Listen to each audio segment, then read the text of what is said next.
How to Speak and Write Postmodern by Stephen Katz.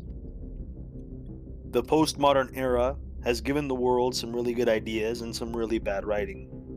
From Derrida on down to humble troopers in the trenches of academia, a style has come to prevail among postmodernists is one of endless complexification and obscurity. The general idea seems to be that the surest way to establish yourself as a profound thinker is to make it very difficult for anybody to understand what you are saying. This has the virtue, also, of protecting you against the possible discovery that you have nothing to say whatsoever. Here, Stephen Katz offers instructions on how to play that language game. Postmodernism has been the buzzword in academia for the last decade. Books, journal articles, conference themes, and university courses have sounded the debates about postmodernism that focus on the uniqueness of our time, where computerization, the global economy, and the media have irrevocably transformed all forms of social engagement.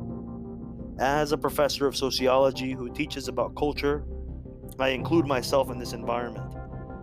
Indeed, I have a great interest in postmodern, both as an intellectual movement and as a practical problem. In my experience, there seems to be a gulf between those who see the postmodern turn as a neoconservative reupholstering of the same old corporate trappings, and those who see it as a long overdue break with modernist doctrines in education, aesthetics, and politics. Of course, there are all kinds of positions in between, depending upon how one sorts out the optimum route into the next millennium. However, I think the real gulf is not so much positional as linguistic. Posture can be as important as politics when it comes to the intelligentsia. In other words, it may be less important whether or not you like postmodernism than whether or not you can speak and write postmodernism. Perhaps you would like to join in conversation with your local mandarins of cultural, theory, and all-purpose deep thinking, but you don't know what to say. Or, when you do contribute something you consider relevant, even insightful, you get ignored or looked at with pity. Here is a quick guide, then, to speak and writing postmodern. First, you need to remember that plainly expressed language is out of the question. It is too realist, modernist, and obvious. Postmodern language requires that one use play, parody, and indeterminacy as critical techniques to point this out. Often this is quite a difficult requirement, so obscurity is a well-known substitute. For example, let's imagine you want to say something like, quote, "We should listen to the views of people outside of Western society in order to learn about the cultural biases that affect us." End of quote. This is very honest, but dull. Take the word views. Postmodern speak would change that to voices, or better, vocalities, or even better, multivocalities. Add an adjective like intertextual, and you're covered. People outside is also too plain. How about post-colonial others? To speak postmodern properly, one must master a bevy of biases besides the familiar racism, sexism, ageism, etc. For example, phallogeocentrism, which is the male-centeredness combined with rationalistic forms of binary logic. Finally, quote-unquote affects us sounds like plaid pajamas. Use more obscure verbs and phrases like, quote, mediate our identities, end of quote.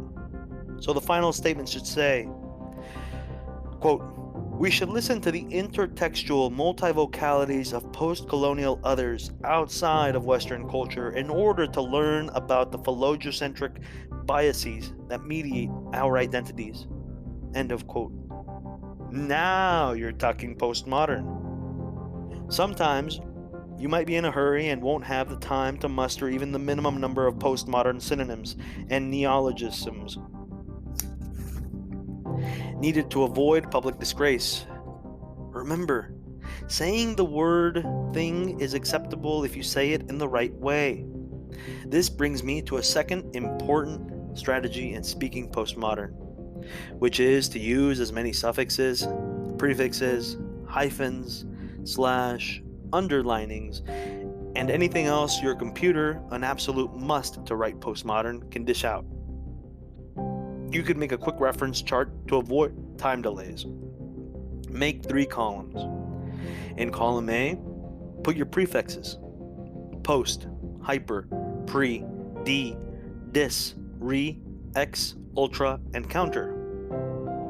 In column B, go your suffixes and related endings: ism, itis, itality, ation, itivity, and tricity. In column C, add a series of well-respected names that make for impressive adjectives or schools of thought. For example, Barthes, Barthesian, Foucault, Folklorians, Foucaultism, Derrida, a Derridian, a Derridianism. Now for the test.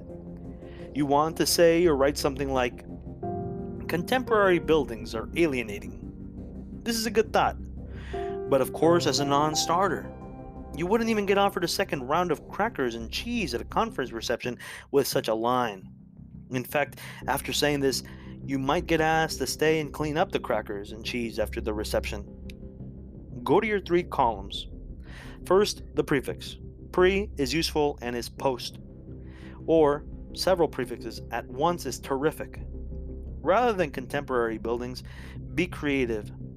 The pre-post specialities of counter-architectural hyper-contemporaneity is promising. You would have to drop the weak and dated term alienating with some well-sufficed words from column B. How about antisociality? Or be more postmodern and introduce ambiguity with the linked phrase antisociality seductivity. Now, go to column C and grab a few names whose work everyone will agree is important and hardly know anyone has the time or inclination to read. Continental European theorists are best when in doubt. I recommend the sociologist John Baudrillard, since he has written a great deal of difficult material about postmodern space. Don't forget to make some mention of gender. Finally, add a few smoothing words out to tie the whole garbled mess together, and don't forget to pack in the hyphens, slashes, and parentheses. What do you get? Pre-post spatialities of counter-architectural hyper-contemporaneity recommits us to an ambivalent recurrentiality of antisociality seductivity, one enunciated in a degendered Baudrillian discourse of granulated subjectivity. You should be able to hear a post-industrial pin drop on the retrocultural floor at some point drop. At some point, someone may actually ask you what you're talking about. This risk faces all those who speak postmodern and must be carefully avoided. You must always give the questioner the impression that they have missed the point, and so send another verbose salvo of postmodern speak in their direction as a simplification or clarification of your original statement.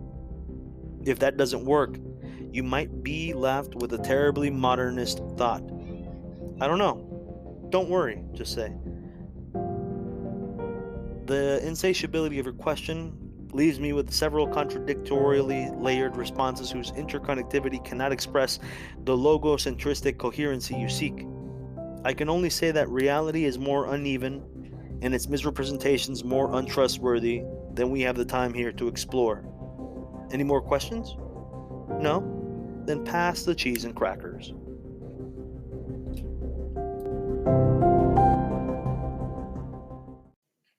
My friends, if you haven't heard about Anchor, it's the easiest way to make a podcast. Let me explain a little. Number 1, it's free. 2, there's creation tools that allow you to record and edit your podcast right from your phone or your computer.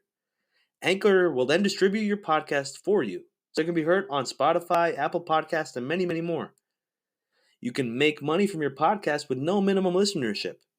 It's everything you've ever been looking for to make a podcast in one place. Go ahead and download the free Anchor app or go to anchor.fm to get started.